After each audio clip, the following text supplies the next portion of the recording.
আমার ছবি এবং আমার নাম ব্যবহার করে সোকল ফ্যান পেজ, এই পেজ সেই পেজ, এগুলা অনেক গজায় উঠছে।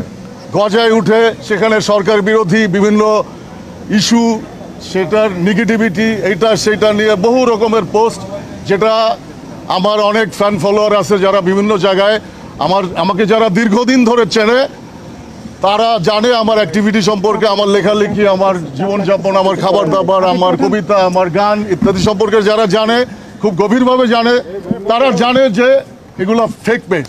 কিন্তু অনেকেই জানে না, যারা দেশের মধ্যে দেশের বাইরে বিভিন্ন জায়গায়, বা একটা জেনারেশন যারা আমরা প্রায় 30-35 বছর ধরে এই মিডিয়ার সঙ্গে সম্পৃক্ত নানানভাবে, সেটা print media, visual medium, literature, music, film, television, তারপরে নানান রকমের মিডিয়ার সাথে আমরা কানেক্টেড। তো সবাই জানে, আমার বন্ধু বান্ধবরা জানে, আমার সাথে যারা কাজ করে, আমি যাদের সাথে কাজ করি তারাও জানে যে এগুলো ফেক পেজ। এই সমস্ত পেজ থেকে উস্কানিমূলক পোস্ট দিয়ে, নানান রকম পোস্ট দিয়ে, সরকার প্রধানদের বিরুদ্ধে পোস্ট দিয়ে তাদেরকে মানে আমাকে তাদের এই সমস্ত পোস্ট দিয়ে আমাকে বিব্রত করার চেষ্টা, এবং অনেকের কাছে ভুল বোঝার ভিতরে নিয়ে গেছে এই সমস্ত পেজ। তো আমি আজকে ডিবি অফিসে আসছি হারুন স্যারের সাথে দেখা করতে। সো আমি এখানে আসছি স্যারের কাছে, হারুন সাহেবের কাছে আসছি এইগুলো যারা করতেছে তাদেরকে খুঁজে বের করে দৃষ্টান্তমূলক আইনানুগ ব্যবস্থা নেওয়ার জন্য। আসলে এই জন্যই আমি আসছি। এই মালটা ক্যাঙ্কা ভিতু দেখেছেন, শুধু ভিতু না, বেকুবও বটে। তার নামে ফেক পেজ হয়েছে। সেই ফেক পেজ তার আসল পেজের চাইতে ভাইরাল। সেই ফেক পেজ থেকে হাসিনা বিরোধী পোস্ট দেওয়া হইতো, আর তাতে ওই ডরেই হাউন আঙ্কেলের কাছে গেছে বিচার দিতে।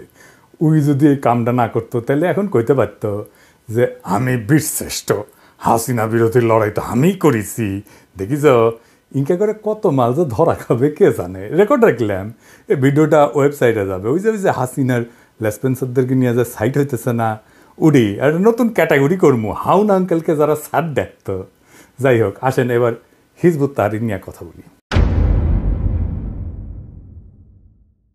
হিজবুত তাহরির মিছিল করেছে ঢাকার রাস্তায়, ঘোষণা দিয়েই মিছিল করেছে। দেখেন পোস্টার, দেখেন তাদের ইন্টারনাল আলাপের স্ক্রিনশট আছে, ফেসবুকে ছড়াইছেও। তাও মিছিল করেছে নির্বিবাদে। শেষ দিকে লোক দেখানো লাঠিচার্জ করেছে, কিছু অ্যারেস্ট করছে। আর্মি থেকে পুলিশকে বলা হয়েছে লাস্ট মোমেন্টেও ওদের লোক বল কম, মানে আর্মির হার্ড অ্যাকশনে যাওয়ার প্রয়োজন নাই। হাসিনা মাম্য কইলে লোক বলের অভাব হয় নাই। আর্মার্ড ভেহিক্যাল আর হেলিকপ্টার দিয়ে ড্রোন উড়াইয়া ছাত্র জনতার উপরে গুলি চালাইতে অসুবিধা হয় নাই। এখন ওদের লোক বল কম হইয়া যায়, বড়ই আশ্চর্যের কথা। জুলকারনাইন সাহেব কইছে যে সেনাবাহিনীর ব্যর্থতার দায় নাকি সরকারের উপরে বর্তায়। ওরে বাবা, কি কথা শুনি আজ মন্থরার মুখে। প্রফেসর ইউনুসকে আয়নাঘর ভিজিট করতে দিল না ওয়াকার, এটার দায় প্রফেসর ইউনুসের।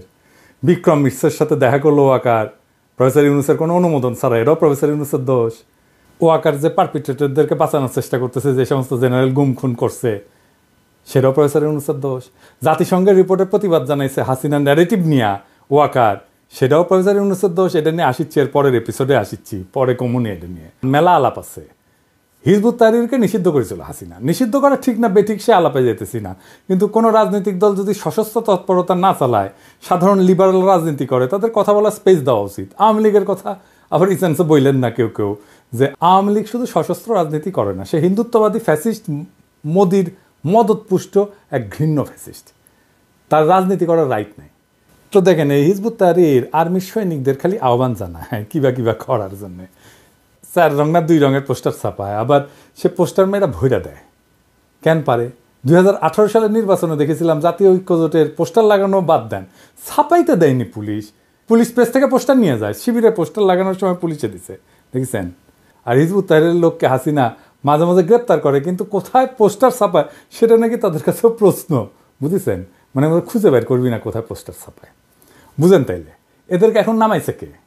যারা কইছে হার্ড লাইনে যাওয়া যাবে না তারাই, যারা পোস্টার কই ছাপা হয় জানে না তারাই। এরা যে সবাই এজেন্সির লোক তা কিন্তু না, কিন্তু এজেন্সির লোক আছে এর মধ্যে। এজেন্সি এদের কন্ট্রোল করতে পারে, এদের ইউজ করতে পারে।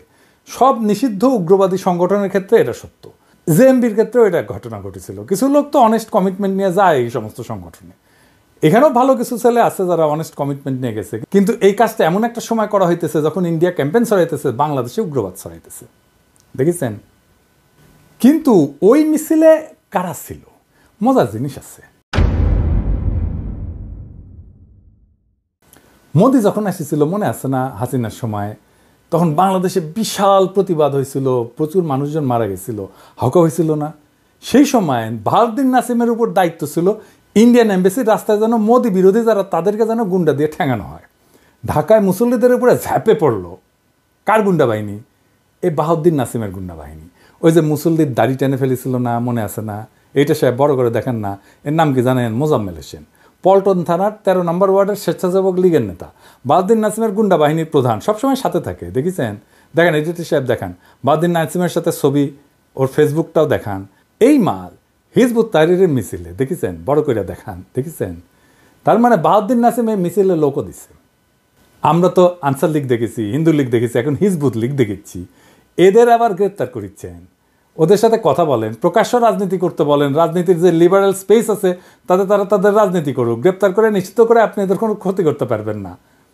বরং তারা মানুষের কাছে যাক, যাইয়া নিজেদের রাজনীতির কথা বলুক, রাজনীতি করুক, প্রকাশ্য রাজনীতি। এবার আসেন প্রফেসর ইউনূসের ফাটানো একটা বিশেষ বোমা নিয়ে আলাপ করি। বোমা She will stand trial, there's no doubt about that, because all the evidences are here. But she's not physically present in Bangladesh. So the question is, can we make her present in Bangladesh? That depends on India and also international law guiding all this system, how it works. So we'll be asking, already asked India to hand over Hasina to Bangladesh to face the trial. So the question of trial is not if it will be happening in absentia or in her presence. It will be taking place, not only her, and all the people who were associated with her, her family members, her clans, her associates, and all the oligarchs, people who promoted her, supported her, made her the way she is. Professor Yunus sky নিউজে বলেছে যে হাসিনার বিরুদ্ধে মানবতা বিরোধী অপরাধের দায়ে বিচার হবে। শুধু হাসিনার বিরুদ্ধে না, তার আন্ডা, বাচ্চা, পোলা, মাইয়া, তার দোসর, দলের লোক, তাকে সাপোর্ট করা অলিগার্ক, মানে যে সমস্ত বড় লোকরা তাকে সাপোর্ট করছে, সবার। যেটা প্রফেসর ইউনূস বলে নাই কিন্তু হবে, তা হচ্ছে এই মামলা শুধু আন্তর্জাতিক অপরাধ ট্রাইব্যুনালে হবে না, এটা হবে আইসিসির ব্রাসেলসের কোর্টে। জাতিসংঘের রিপোর্টে বিশ্বাসযোগ্যভাবে প্রমাণ হয়েছে হাসিনার অপরাধ। এইটার জাতিসংঘের অফিসিয়াল ডকুমেন্ট। এখন আপনারা শুনেছেন হাসিনার নিজের মুখে হেলিকপ্টার থেকে প্রাণঘাতী অস্ত্র দিয়ে গুলি করার নির্দেশ দিচ্ছে। না শুনে থাকলে শুনেন, এইটা সে সাবটাইটেল দিয়ে দিয়ে নিছে। চিন্তা করে কথা কই, ওইটাই তাদের আকাঙ্ক্ষা। বুঝতেছি, আমি টেকনিক্যালি বুঝতেছি, তো ওরা মনে হয় ওই পথে নেওয়ার জন্য ইয়ে করছে। দরকার নাই, ওটা দরকার নাই। আমি সেনাবাহিনীর সাথে কথা বলছি, ওরা রেডি থাকে, ঠিক আছে। এখন তো আমরা অন্য ইয়ে করতেছি, ড্রোন দিয়ে ছবি দিচ্ছি, আর হেলিকপ্টার ইয়ে মানে কয়েক জায়গায়। তবে কিছু ছবি দেখে পাকড়াও করা যায় না রাতের মধ্যে? সবগুলিকে অ্যারেস্ট করতে বলছি রাত্রে। হ্যাঁ, পাকড়াও করলে না, ওটা বলা হয়েছে, ওটা র্যাব, জিএফআই, মানে সবাইকে বলা হয়েছে যে যেখান থেকে টিকাটা পারবো ধরে ফেলবে, ওটা বলা হয়েছে। আর যেখানে গ্যাদারিং দেখবে সেখানে ওই উপর থেকে, এখন উপর থেকে করাচ্ছি, অলরেডি শুরু হচ্ছে কয়েকটা জায়গায়, কমে গেছে। মোহাম্মদপুর থানার দিকে মনে হয় যাচ্ছে একটা, থানার দিকে। হ্যাঁ, তবে পাঠায় দিই রাত্রে। জি, তবে আপনার নির্দেশনা লাগবে। আমার নির্দেশনা দেওয়া আছে, ওপেন নির্দেশনা দিয়ে দিচ্ছে। এখন লেখা লিখবেন, ব্যবহার করবে, যেখানে পাবে সেটা গুলি করবে, ওটা বলা হচ্ছে। এখন আমি এতদিন বাধা দিয়ে রাখছিলাম, ওই যে স্টুডেন্টরা ছিল ওদের সত্যি কথা চিন্তা করে। তারপর তো আর সে কি বলেছিল, ছোট ছোট শিশুরা গুলিবদ্ধ, এ গুলিগুলি কিভাবে লাগলো? তারপরে মিথ্যাচার, দোতলা বাড়ির মধ্যে জানলার কাছে ছেলেটা তার গুলি লেগেছে, বলে হেলিকপ্টার থেকে গুলি লেগেছে। আপনারা বলেন হেলিকপ্টারের গুলি ঘরের মধ্যে ঢুকবে কিভাবে? দেখেন হেলিকপ্টার থেকে গুলি ঘরে ঢুকে কিভাবে, কিরকম নাটক করে দেখেছেন। এই জাউরা মাগি, বিশ্ব জাউরা মাগি। র্যাব বলেছিল না যে তারা গুলি ছড়েনি হেলিকপ্টার থেকে, দেখেছেন না? হাসিনার সাথে বিচারে নাম আসবে মোদি আর হাসিনার বিচার হবে একই সাথে, একই দড়িতে ফাঁসি হবে। হাসিনার শাসনকে কোনোভাবে ইন্ডিয়া থেকে আলাদা করা যাবে না। হাসিনাকে ক্ষমতায় রাখছে ইন্ডিয়া, তাকে বাঁচায় রাখছে ইন্ডিয়া। হাসিনারে বাঁচানোর জন্য সে গুম খুনে অংশ নিছে, ইন্ডিয়া গুম খুনে অংশ নিছে। সে বাহিনী পাঠাইছে, তারা হিন্দি ভাষায় কথা বলছে। এই জুলাই আগস্ট বিপ্লবের সময় রাস্তায় তারা গুলি চালাইছে। এই বিচার প্রফেসর ইউনুস করবে। প্রফেসর ইউনুসের এই ঘোষণা একটা গেম চেঞ্জার। ইন্ডিয়া বাটে পড়লে না সারা দুনিয়া এর অ্যাডভান্টেজ নেবে। আসেন দেখি কারা কারা এর অ্যাডভান্টেজ নেবে, তা কেন নিবে এটা একটু দেখে নিই। মোদি বা ইন্ডিয়া যদি কোনো সংকটে পড়ে, তাহলে কিছু আন্তর্জাতিক শক্তি এই সুযোগকে তাদের কৌশলগত এবং ভূ রাজনৈতিক স্বার্থে কাজে লাগাইতে চাইবে। কয়েকটা প্রধান শক্তির কথা বলে, যেমন চীন। ভারত চীনের মধ্যে সীমান্ত বিরোধ আছে, তারপরে বেল্ট রোড ইনিশিয়েটিভ নিয়ে মত পার্থক্য আছে। ভারত আর যুক্তরাষ্ট্রের ঘনিষ্ঠ সম্পর্কের কারণে চীন ভারতের স্থিতিশীলতা দুর্বল করতে চাইবেই। ভারত যদি দুর্বল হয় তাহলে চীনের জন্য দক্ষিণ এশিয়ায় প্রভাব বিস্তারের সুযোগ তৈরি করবে এবং ভারতের বিরুদ্ধে সামরিক এবং অর্থনৈতিক পদক্ষেপ নেওয়ার ক্ষেত্রে সুবিধা দেবে। পাকিস্তান কেন নেবে সেটা আর ব্যাখ্যা না করি, সুবিধা কিভাবে? মোদির দুর্বলতা পাকিস্তানকে কাশ্মীর ইস্যুতে আন্তর্জাতিকভাবে বেশি সমর্থন পেতে সাহায্য করবে। আমেরিকা, যদিও আমেরিকার সাথে মোদির ভালো সম্পর্ক আছে, কিন্তু দেখতেছেন তো সম্পর্কটা একাট্টাভাবে ভালো তা কিন্তু না। এটা একটা টানাপড়নের সম্পর্ক, মানে সমস্ত রাষ্ট্রই আর একটা রাষ্ট্রের কাছ থেকে সুবিধা নিতে চাইবে। ইন্ডিয়া যদি অসুবিধায় পড়ে তাহলে আরেকজন সুবিধা নিতে চাইবে। তার সাথে রাশিয়ার সাথে ঘনিষ্ঠ সম্পর্ক আছে, এটা তো যুক্তরাষ্ট্রের জন্য উদ্বেগের। ইন্ডিয়া রাশিয়া থেকে অস্ত্র কেনে, ইন্ডিয়া চীনের বিরুদ্ধে কৌশলগত অংশীদারিত্বে যাইতে চায় না আমেরিকার সাথে, তাই আমেরিকা তো এখন এইটা করার চেষ্টা করবে। রাশিয়ার সাথেও কিন্তু ভারতের যতই ভালো সম্পর্ক থাকুক, বাণিজ্য নিয়ে কিছু চ্যালেঞ্জ আছে। রাশিয়া চাইবে যে মোদির চাইতো বন্ধুত্বপূর্ণ সরকার যেন একটা ইন্ডিয়াতে আসে, যেটা রাশিয়ার সাথে বেশি বন্ধুত্বপূর্ণ। ইউরোপিয়ান ইউনিয়নের সাথে তাদের সমস্যা আছে, নাগরিকত্ব সংশোধনী আইন নিয়ে সমস্যা আছে, কাশ্মীরের সাংবিধানিক পরিবর্তন নিয়ে ইউরোপিয়ান ইউনিয়নের সাথে ইন্ডিয়ার ভালো ধরনের সমস্যা আছে। মানবাধিকার ইস্যুতে ইউরোপিয়ান ইউনিয়নের সাথে ভারতের সম্পর্ক মাঝে মাঝে জটিল হয়েছে। মধ্যপ্রাচ্যের দেশগুলোর মধ্যে যেমন ইরানের সাথে ইন্ডিয়ার সম্পর্ক দুর্বল হয়েছে। ইরান চাইবে ইন্ডিয়া দুর্বল হলে তার একটা অবস্থানগত সুবিধা পাবে। ইরান যেন ভারতের কাছ থেকে বেশি কূটনৈতিক এবং অর্থনৈতিক সুবিধা আদায় করতে পারে। আন্তর্জাতিকভাবে প্রফেসর ইউনুসের অবস্থান এই একটা ঘোষণায় দারুণভাবে শক্তিশালী হয়েছে। উপেন্দ্র ত্রিবেদী বলছে বাংলাদেশ সরকার বদলাইলে দিল্লির সঙ্গে ঢাকার সম্পর্কে পরিবর্তন আসতে পারে। সেই সঙ্গে বলছে যে বাংলাদেশ আর ভারতের সামরিক বাহিনীর মধ্যে সামরিক সম্পর্ক খুবই শক্তিশালী, উভয় দেশের সামরিক বাহিনী নিয়মিত নোট বিনিময় করে থাকে। Now coming on to specifically what you asked for Bangladesh, as far as Bangladesh is concerned, it is too early to take any decision for us, because let elected government come, let's see the relationship and let us see what to be done about it. Because as far as I am concerned, I am very clear, the present military to military relationship is very strong and we keep exchanging notes on regular basis to avoid any kind of a misgivings. এবার বুঝছেন তো কেন তারা professor ইউনুসের পরের সরকার চায়, কেন বুঝেছেন? আর কেনই বা সামরিক বাহিনীর সাথে সম্পর্কের কথা বলে। এখন মিলাইতে পারেন সব কিছু, মিলে সব ওয়াকারের লেসপেন্সার বাড়াইছে অনেক ওদের জিগাবেন। ওয়াকারের সাথে বিক্রম মিশ্র কি আলাপ হয়েছিল, ইন্ডিয়ান আর্মির সাথে কি নোট চালাচালি চলে, ঘুটু চলে, লেসপেন্সারই একবার হান্দায় দেওয়া হবে কলে। এবার আসেন দেশের অবস্থা কি সেটা একটা দেখি। ইন্ডিয়া থেকে আমদানি না করলে পেঁয়াজ নাকি 1000 টাকা হবে। আগে শুনেছিলেন না আমরা যখন ভারতীয় পণ্য বয়কট করেছিলাম? ইন্ডিয়া থেকে আমদানি হওয়ার পরেও 7 বছর আগে পেঁয়াজ 450 টাকা কেজি কিন্তু খাইছি আমরা, মনে আছে নাকি ভুলে গেছেন?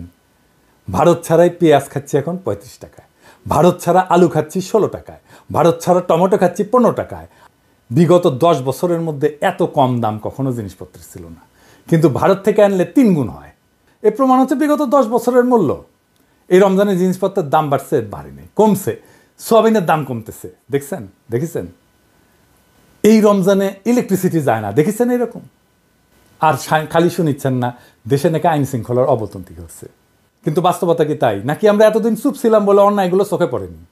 শেখ হাসিনার শাসনে মানুষকে এতটাই ভীত করে রাখা হয়েছিল যে কেউ মুখ খুলতে সাহস পেত না, মনে হয়তো সব ঠিক আছে, কারণ আমাদের ভয় দেখায় রাখা হয়েছিল। আজ একটা মেয়ের অভিমান নিয়ে কটূক্তি করা দেশ জুড়ে আলোড়ন হয়েছে। কেন? কারণ মানুষ এখন আর ভয় পায় না, কেউ তাকে রাতের অন্ধকারে তুলে নিয়ে যায় না, আয়না ঘরে ঢুকায় না, পিটাইতে মেরে ফেলে না, ছাত্রলীগের সন্ত্রাসীরা হামলা করে না, পোস্ট বুঝতে বাধ্য করে না, ডিজিটাল সিকিউরিটি আইনে মামলা হয় না। অথচ হাসিনার আমলে নোয়াখালীতে ধানের শীষে ভোট দেওয়ার অপরাধে এক নারীকে গণধর্ষণ করা হয়েছিল না, প্রতিবাদ হয়েছিল। ধরেন এই ওড়না নিয়ে কটুক্তির ঘটনা যদি হাসিনার আমলে করতো তখন কেউ থানায় যেতে পারতো, মামলা নিতে কি পুলিশ রাজি হইতো?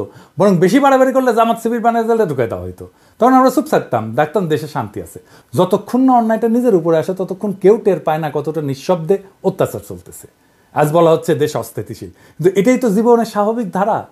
মনে আছে জগন্নাথ বিশ্ববিদ্যালয়ে খাদিজার কথা, প্রথম বর্ষে সেই মেয়েটাকে 18 মাস জেলে রাখা হয়েছিল, সে একটা টক শো হোস্ট করছিল, এটাই তার অপরাধ। সে হাসিনার বিরুদ্ধে কিছুই বলে নাই, কোনো প্রতিবাদ হয়নি, কোনো ক্যাম্পাসে বিক্ষোভ হয়নি। কেন? কারণ প্রতিবাদ করলে ছাত্রলীগের হামলা আসতো, পুলিশ গায়েবী মামলা দিত। আর সেই নারীর কথা মনে আছে যার স্বামীকে ধরে নিয়ে গেছিল পুলিশ, স্ত্রী যখন থানায় গেল স্বামীকে ছাড়ানোর জন্য, তখন তাকে ওসি বলল যে আপনি তো সুন্দরী, এক রাত থাকেন আমাদের সাথে, স্বামীকে ছেড়ে দেব। তখন কেউ কিছু বলতে পারছেন? পারেননি। কোথাও কোনো প্রতিক্রিয়া হয়েছে? হয়নি। একজন রোজদার নারীকে ধর্ষণ করতে করতে হত্যা করলো র্যাবের আলেপুদ্দিন। আমরা জানতে পারছি বহু বছর পর, স্বামী চুপ ছিল, বলে নাই ভয়ে। যদি তাকে গুম করে ফেলা হয় তখন দেশে কোনো গণ্ডগোল হয়নি, কোনো বিচার হয়নি। তাই কি তখন দেশ ভালো ছিল? যদি কোনো সমস্যা না থাকায় স্থিতিশীলতার চিহ্ন হয়, তাহলে পৃথিবীর সবচেয়ে শান্তিপূর্ণ দেশ হচ্ছে উত্তর কোরিয়া, যেখানে কেউ কথা বলতে পারে না, প্রতিবাদ করতে পারে না, সরকার যা বলে সেটাই চূড়ান্ত। আজ বহু বছর পর মানুষ কথা বলতে পারতেছে, প্রতিবাদ করতে পারতেছে, বিচার চাইতে পারতেছে। কেউ হিজাব খুলতে বললে নারী তার অপমানের বিরুদ্ধে রুখে দাঁড়াচ্ছে। অথচ এখন কিছু মানুষ আফসোস করতেছে, আগের আমলেই তো ভালো ছিলাম। আপনারা কি সত্যি শান্তি চান? তাহলে উত্তর কোরিয়ার মতো কবরে যায় শান্তি খুঁজেন না। গণতান্ত্রিক দেশে মতপার্থক্য থাকবে, আন্দোলন হবে, বিচার হবে, বিচার চাওয়া হবে। হাসিনার তৈরি করা নিঃশব্দ গোরস্থানে আর ফিরে যাওয়ার দরকার নাই তো। তার চেয়ে বরং সবাই কথা বলুক, অন্যায়ের বিরুদ্ধে দাঁড়াক। কিছু মানুষের ঘুম হারাম হইলেও প্রতিবাদ চলতে থাকলে আমাদের বিপ্লব জিন্দা থাকবে। আজকা মানুষের ভয় ভাঙতেছে, সে ভয় ভাঙে কথা বলা শিখতেছে, আজ অন্যায়ের বিরুদ্ধে দাঁড়ানোর সাহস দেখাইতেছে। এটাই সত্যিকারের পরিবর্তন। এই সাহসের আগুন যেন কখনো নিভা না যায়। আমাদের কণ্ঠ যেন আর কোনো শাসকের রক্তচক্ষুর সামনে থাইমা না যায়। প্রতিবাদ যেন কোনো ক্ষমতাবানের লাঠির আঘাতে স্তব্ধ না হয়। মনে রাখবেন, সংগ্রাম ছাড়া স্বাধীনতা টিকে না। তাই ভয় ভুলে যান, কথা বলেন, প্রতিবাদ করেন। কবরের শান্তি না, জীবনের উৎসব চাই। ইনকিলাব জিন্দাবাদ।